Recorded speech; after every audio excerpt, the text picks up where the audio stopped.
Financial year 24-25 complete हो चुका है। अब बारी है टैक्स ऑडिट यानी कि बुक्स फाइनल करवाने की। जब भी हम अपना डेटा सीए के पास में लेके जाते हैं, सीए उस डेटा को चेक करता है और बहुत सारे काम बता देता है कि सर इतने सारे काम एक बार फिर से आप करके लेके आइए, और आपको एक बात सुना देता है कि ये सब काम मेरा नहीं है, मेरा तो सिर्फ टैक्स ऑडिट का काम है, ये सब काम आपको करके लाना है। उस समय आपको एक हर्ट फील होता है और आपका ईगो हर्ट हो जाता है कि सर ये सब मुझे क्यों कहना पड़ रहा है। क्या इतना नॉलेज मेरे पास में नहीं है कि अगर मैं एक बुक्स को किसी चार्टर्ड अकाउंटेंट के पास में ऑडिट के लिए लेके जाता हूं तो ये सब काम को मुझे करके लेके जाने चाहिए, क्योंकि मैं एक सीनियर अकाउंटेंट अकाउंट्स मैनेजर की पोस्ट पे हूं या फिर मैं एक डेटा एंट्री हूं, लेकिन मुझे इस चीज का नॉलेज होना चाहिए। तो आज की इस वीडियो में हम बात करने वाले हैं कि अगर आप सीए के पास में अपनी बुक्स ऑडिट करवाने के लिए लेके जाने वाले हैं तो आपको ऐसे कुछ 20 काम है जो आपको करके जाने हैं, तब आपको सीए बोलेगा वाह क्या बात कर दी आपने। तो वीडियो के लास्ट तक बने रहिएगा। इस वीडियो में हम डिटेल में डिस्कस करने वाले हैं कि सर ऐसे कौन से 20 काम है। इस वीडियो को देखने के बाद में 110% सर आपको कॉन्फिडेंस आ जाएगा और आप प्रॉपर तरीके से बुक्स आप खुद ही फाइनल करके लेके जाएंगे।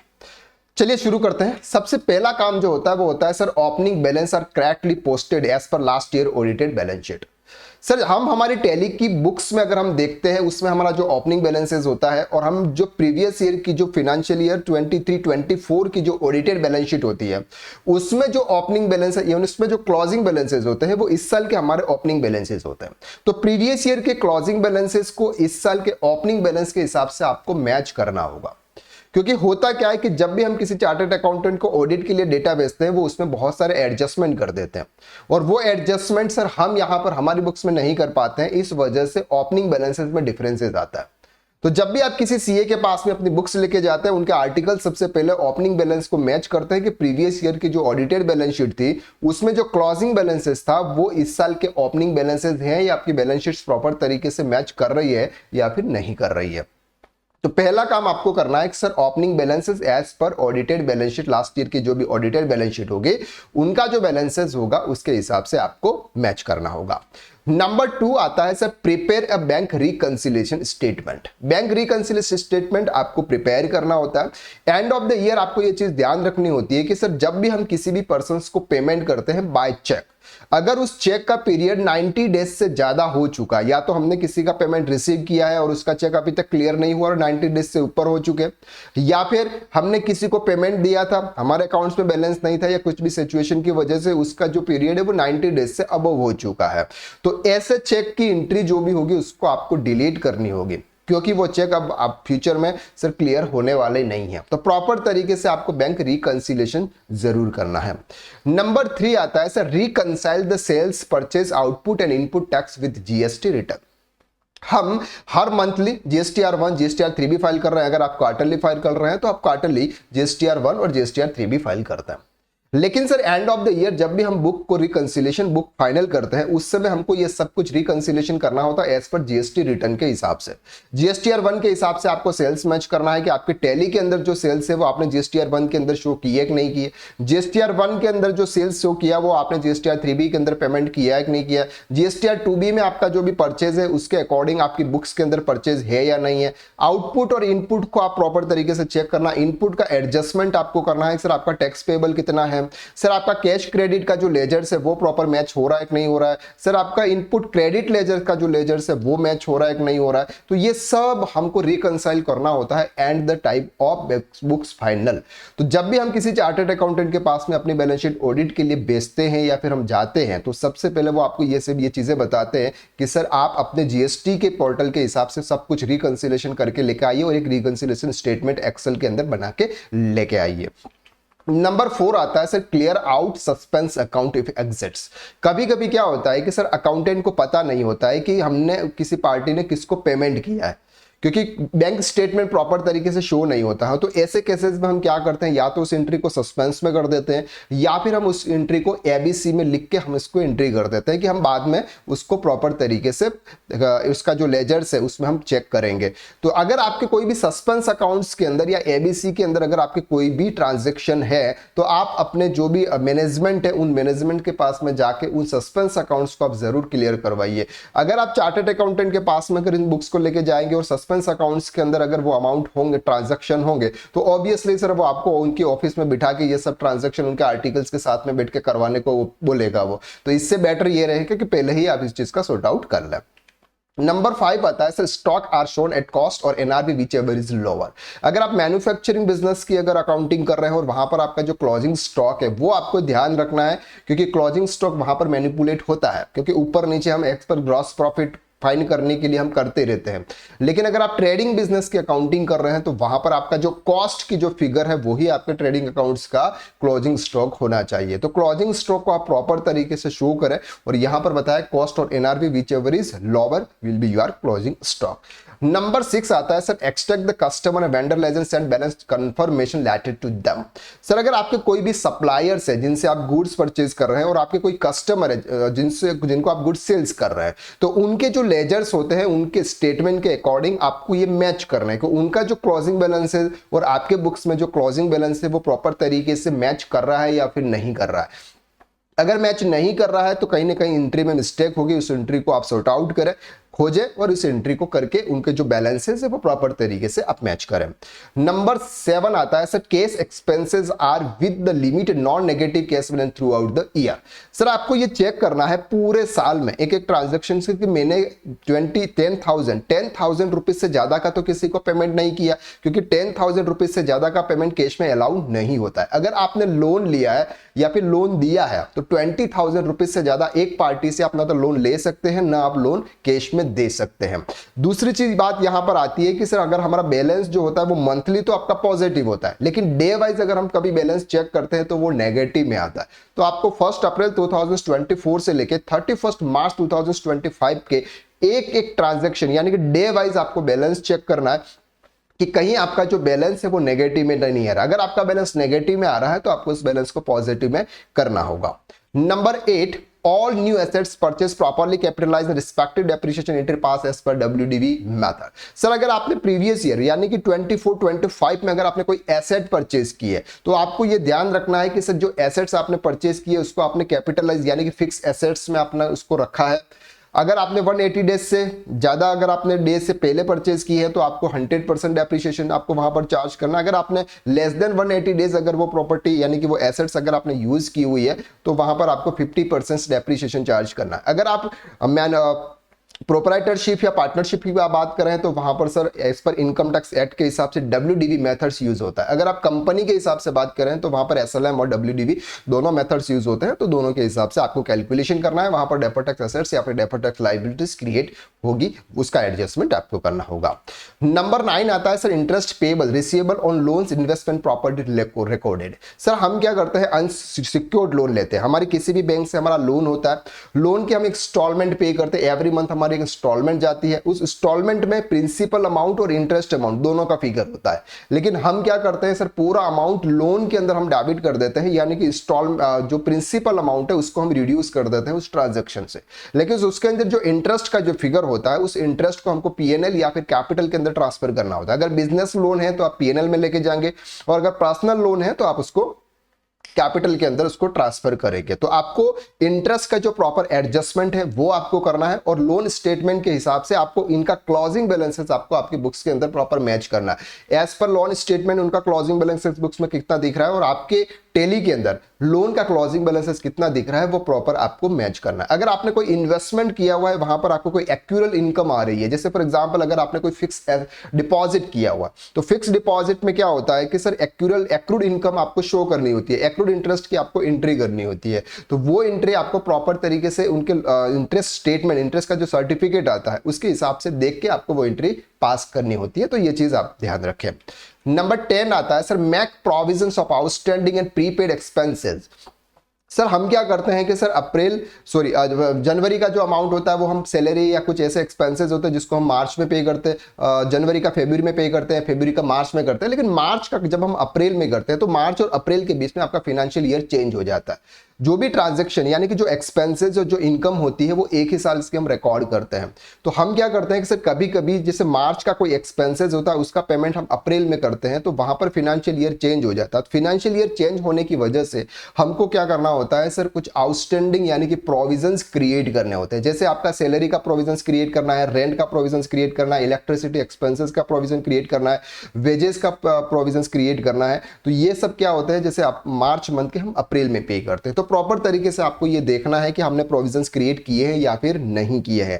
कभी कभी क्या होता है सर, इंश्योरेंस एक्सपेंसेस जो होते हैं वो ईयरली वाइज होते हैं, हम ईयरली पे करते हैं। जैसे फॉर एग्जांपल हमने 1 अक्टूबर को हमने कोई इंश्योरेंस का अमाउंट पे किया जो कि पूरे साल का था, तो 1 अक्टूबर से लेके 31 मार्च तो इस साल का था, लेकिन 1 अप्रैल से लेके 30 सितंबर वो नेक्स्ट ईयर का था। तो वहां पर हमको प्रीपेड एक्सपेंसेस के हमको वहां पर एडजस्टमेंट आपको करना होता है और उसको आप एज ए करंट एसेट्स के अंदर आपको शो करना होता है। तो ये सब जितने भी एडजस्टमेंट है ये आपको एंड ऑफ द टाइम आपको करने होते हैं। Number 11 sir, audit fees, accounting charges और other business related expenses properly pass. Sir अब आपको ये देखना है कि sir end of the year जब भी हम ऑडिट करवाते हैं ऑडिट फीस लगती है, कुछ अकाउंटिंग चार्जेस होते हैं या फिर बिजनेस रिलेटेड एक्सपेंसेस। जैसे फॉर एग्जांपल रेंट की बात करते हैं, रेंट के कुछ 12 ट्रांजैक्शन आपकी बुक्स में होने चाहिए, सैलरी 12 ट्रांजैक्शन होने चाहिए, इलेक्ट्रिसिटी 12 ट्रांजैक्शन होने चाहिए। तो ये आपको चेक करना है कि सर हमें 12 ट्रांजैक्शन हमारे बुक्स में है या फिर नहीं है। तो प्रॉपर एक बार आप इसको रिकंसाइल जरूर कर लें अपने एक्सपेंसेस को। If personal expenses are debited to P&L account at the time of calculation of profit purpose of tax, the expenses should be added back to profit. Sir कभी कभी क्या होता है, अकाउंटेंट की गलती या फिर अकाउंटेंट को पता नहीं होता है, कुछ ऐसे एक्सपेंसेस होते हैं जो पर्सनल होते हैं लेकिन वो P&L में डेबिट कर देता है। तो जब हम बुक्स को फाइनल करते हैं तो हमें ये देखना होता है कि सर ये जो एक्सपेंसेस है ये कुछ में कुछ पर्सनल एक्सपेंसेस तो नहीं है। अगर कोई पर्सनल एक्सपेंसेस है तो उसको हमको कैपिटल के अंदर ट्रांसफर करना होता है क्योंकि वो उसका विड्रॉल माना जाता है। तो ये चीज आपको ध्यान रखनी है। Number 13 check petty cash expenses. Sir अगर आपके बिजनेस में पैटी कैश यूज होता है यानी कि कुछ अमाउंट कैश में से आप पैटी कैश में ट्रांसफर करते हैं और पैटी कैश से फिर छोटे छोटे एक्सपेंसेस आप वहां पे ट्रांसफर करते हैं, तो वो भी आपको प्रॉपर तरीके से चेक करना है कि उनका बैलेंस भी कहीं नेगेटिव में तो नहीं जा रहा है। Number 4, compare expense with the previous year expenses on the turnover and if you find any major variation in any ledger then check correction and record the reason for variation। Sir हमें क्या करना होता है, जब भी हम books को final करते हैं, बुक्स फाइनल करने के बाद सर हमें ये चेक करना होता है कि प्रीवियस ईयर हमारी बुक्स के हिसाब से क्या था और इस ईयर हमारी बुक्स के हिसाब से क्या है। यानी कि प्रीवियस ईयर आपका जितना भी टर्नओवर था उसके अकॉर्डिंग आपके एक्सपेंसेस कितने थे और इस ईयर के टर्नओवर के अकॉर्डिंग आपके एक्सपेंसेस कितने हैं। अगर उसमें कोई ज्यादा वेरिएशन आ रहा है तो आप अपनी मैनेजमेंट से आप बात जरूर कर सकते हैं। अगर कोई कम वेरिएशन है तो चलेगा, लेकिन आपका प्रॉपर तरीके से आपका जो वेरिएशन यानी कि जो एडजस्टमेंट है वो आपका प्रॉपर होना चाहिए, क्योंकि दोनों के बीच में जो रेशो एनालिसिस हम करते हैं तो रेशो आपके लगभग सेम आने चाहिए। ऐसा नहीं है कि सर हमारे प्रीवियस ईयर कम था और इस साल एक्सपेंसेस आपके बढ़ गए।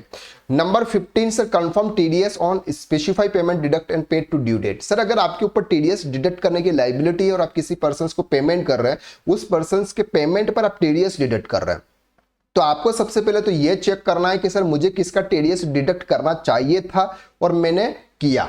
तो सबसे पहले तो ये क्लियर हो जाएगा, जिसका करना चाहिए था आपने कर दिया। अगर आपने कर दिया तो आपने ड्यू डेट तक आपने उसका पेमेंट किया है कि नहीं किया। ड्यू डेट तक अगर आपने पेमेंट कर दिया तो आपने उसको रिटर्न के अंदर शो किया है कि नहीं किया, ये प्रॉपर आपको चेक करना होगा अगर आपके ऊपर टीडीएस डिडक्ट करने की लायबिलिटी है। नंबर 16 आता है sir, TDS रिसीवल should be match with 26 as. Sir अगर आपका किसी और पर्सन ने टीडीएस डिडक्ट किया हुआ है जो आपकी बुक्स के अंदर आपने एज ए टीडीएस डेबिट किया हुआ अपने करंट एसेट्स के अंदर अगर आप लेके गए हैं, तो अपने 26 एएस जो इनकम टैक्स पोर्टल से डाउनलोड होता है उसके हिसाब से आप मैच कर ले। अगर आपके पास में अपने क्लाइंट का इनकम टैक्स पोर्टल का आईडी पासवर्ड नहीं है तो आप सीए से रिक्वेस्ट करें कि सर प्लीज आप मुझे 26 एएस प्रोवाइड कर दीजिए ताकि मैं टीडीएस का जो भी हमारा टीडीएस डिडक्ट हुआ है उसको प्रॉपर तरीके से रिकंसाइल करूं और मैच करके आपको फिर मैं दूं। PF, ESI and other statutory dues properly recorded and paid within the due date. अगर आप पीएफ पर्सन्स का डिडक्ट कर रहे हैं, आप कंट्रीब्यूट कर रहे हैं, ईएस डिडक्ट करके कंट्रीब्यूट कर रहे हैं, ऐसा कुछ भी है तो वो भी प्रॉपर तरीके से जिस तरह से आपने टीडीएस का चेक किया उस तरह से पीएफ ईएसआईसी का भी आपको चेक करना है। नंबर 18 आता है sir, narration is to specify with each entry और नॉट। जब भी हम कोई ऐसी एंट्री पास करते हैं तो हमें उसमें कुछ नरेशंस टाइप करना होता है, इसलिए क्योंकि जब भी हमारे कोई ऑडिटर्स यानी कि कोई आर्टिकल्स हमारे पास में ऑडिट करवाने के लिए आते हैं तो वो ट्रांजैक्शन के अंदर अगर आपने कोई नरेशन लिखा होता है तो प्रॉपर तरीके से पढ़ के उसको समझ पाते हैं। लेकिन अगर उसमें नरेशन नहीं होगा और आपने कोई ऐसे ट्रांजैक्शन किए होंगे तो फिर वो आपको बार बार पूछेंगे कोई प्रीवियस में कोई अकाउंटेंट था, उसने ट्रांजैक्शन रिकॉर्ड किया था, अब आपको उसके बारे में कुछ पता ही नहीं है। तो जब भी आप कोई भी ट्रांजैक्शन रिकॉर्ड करें, आप एंट्री के अंदर नरेशन आप जरूर लिख लें। नंबर 19 आता है sir, compare gross profit net profit ratio with the last year. Sir जब भी हम बुक्स को फाइनल करते हैं, हमें क्या करना होता है, ग्रॉस प्रॉफिट और नेट प्रॉफिट प्रीवियस ईयर के हिसाब से कंपेयर करना होता है कि अगर हमारा टर्नओवर 1 करोड़ का है, प्रीवियस ईयर अगर हमारा टर्नओवर 90 लाख का था, तो 90 लाख के हिसाब से अगर हम देखेंगे तो हमारा ग्रॉस प्रॉफिट रेशियो क्या था, और यहां पर अगर हम देखें इस साल में तो हमारा प्रॉफिट का मतलब परसेंटेज कितना है। तो दोनों को आपको मैच करना है। अगर दोनों मैच नहीं हो रहे और ज्यादा वेरिएशन है तो आप मैनेजमेंट से बात करें कि सर यहां पर ये इश्यू आ रहा है। और लास्ट में आता है sir in case of partnership firm. Sir अगर आप कोई पार्टनरशिप फर्म की अकाउंटिंग कर रहे हैं, क्योंकि प्रोप्राइटरशिप और एचयूएफ के अंदर तो ऐसा कुछ भी होता नहीं है, लेकिन अगर आप पार्टनरशिप फर्म की अकाउंटिंग कर रहे हैं तो आपको ये देखना है कि सर अगर आपके पार्टनरशिप डीड में कैपिटल को इंटरेस्ट यानी कि पार्टनर्स को कैपिटल पर इंटरेस्ट देने का लिखा हुआ है, तो वहां पर आपने इंटरेस्ट की एंट्री पास की है कि नहीं की है। इंटरेस्ट का कैलकुलेशन आप कौन से मेथड से कर रहे हैं वो भी इंपॉर्टेंट है। Remuneration to partners does not exceed the limit as specified in income tax act. अगर पार्टनर्स को आप रेम्यूनरेशन दे रहे हैं तो रेम्यूनरेशन की इनकम टैक्स एक्ट के अंदर कुछ कंडीशंस दे रखी है, कुछ लिमिट दे रखी है, उस लिमिट के अकॉर्डिंग ही आप अपने पार्टनर्स को रेम्यूनरेशन दे रहे हैं या नहीं दे रहे हैं, वो भी आपको प्रॉपर तरीके से चेक करना है। तो जब भी आप अपनी बुक्स किसी चार्टर्ड अकाउंटेंट के पास में ऑडिट करवाने के लिए लेके जाते हैं तो ये 20 ऐसे काम है जो आपको करने होते हैं। सर अगर आप ये सब कुछ काम प्रैक्टिकली सीखना चाहते हैं तो हमने आपके लिए एक सिंपल सा कोर्स लेके आए जिसका नाम है बैलेंस शीट फाइनलाइजेशन कोर्स, जिसकी प्राइस ओनली फॉर 499 रुपीज है। अगर आप मार्केट में इस कंटेंट को अगर आप कंपेयर करेंगे किसी अदर इंस्टीट्यूट से तो हो सकता है कि सर उसकी प्राइस बहुत ज्यादा होगी और आपको इतना सारा कंटेंट यहां पर मिलेगा भी नहीं। तो हम इस कोर्स के अंदर प्रोप्राइटरशिप की, पार्टनरशिप की, कंपनी और ट्रस्ट, इन चारों की balance sheets as per Tally के हिसाब से किस तरह से फाइनल होती है, जीएसटी के हिसाब से रिकंसिलिएशन कैसे करते हैं, यानी कि ये जो 20 जो काम आपको बताए गए हैं वो सब काम आपको इस कोर्स के अंदर कवर करवाते हैं। तो ये प्रॉपर तरीके से कोर्स है, ओनली फॉर 499 रुपीज का है। बिल्कुल सर आप इसको परचेस कर सकते हैं, इतनी ज्यादा कोई कॉस्ट नहीं है। एक बार आप इस कोर्स को परचेस करेंगे प्रॉपर तरीके से, अगर आपको पूरा कोर्स देखेंगे सर, आप बैलेंस शीट फाइनलाइजेशन या पूरे अकाउंट्स के अंदर आप मास्टर बन जाएंगे। या फिर अगर आप इनकम टैक्स रिटर्न फाइलिंग भी अगर सीखना चाहते हैं तो एक कोर्स है जिसका नाम है income tax return filing course, जिसमें हम ITR 1 से लेकर ITR 7 practical return filing income tax portal पर कंप्यूटेशन किस तरह से प्रिपेयर करते हैं, रिवाइज रिटर्न क्या होगा, डिफेक्टिव रिटर्न क्या होगा, अपडेटेड रिटर्न क्या होगा, ये सब आपको फाइल करना है। इनकम टैक्स पोर्टल आप किस तरह से यूज करोगे, रजिस्ट्रेशन पोर्टल पर आप कैसे करोगे, यह सब कुछ 26 AS डाउनलोड कैसे करोगे, AIS के हिसाब से डेटा कैसे मैच करोगे, वह सब कुछ हमने आपको इस कोर्स के अंदर डिटेल में एक्सप्लेन किया हुआ है। उस कोर्स की दोनों कोर्सेज की लिंक आपको डिस्क्रिप्शन के अंदर दे रखी है, अब वहां पर जाकर जरूर चेकआउट करें। अगर ये वीडियो आपको अच्छा लगा और वीडियो से अगर आपको कुछ सीखने को मिला तो इस वीडियो को आप लाइक जरूर कीजिएगा और कमेंट करके आप जरूर बताइएगा कि सर आपको हमारे वीडियोस कैसे लग रहे हैं। अगर आप इस चैनल पर नए हैं और चैनल को सब्सक्राइब नहीं किया तो कर दीजिए ना सर, क्योंकि सब्सक्राइब करने में तो कोई पैसा तो लग नहीं रहा है, लेकिन सब्सक्राइब करने से आपको बेटर से बेटर कंटेंट प्रोवाइड करने को हम प्रोवाइड करेंगे, वो आपको मिलता रहेगा, जिससे आपका नॉलेज बढ़ता रहेगा। तो आज के लिए बस इतना, नेक्स्ट वीडियो में हम फिर मुलाकात करते हैं। तब तक के लिए हंसते रहिए, मुस्कुराते रहिए और बैलेंस शीट फाइनलाइजेशन में अपने आप को स्मार्ट कीजिए। तो thank you so much, bye bye, have a nice day, good night and take care.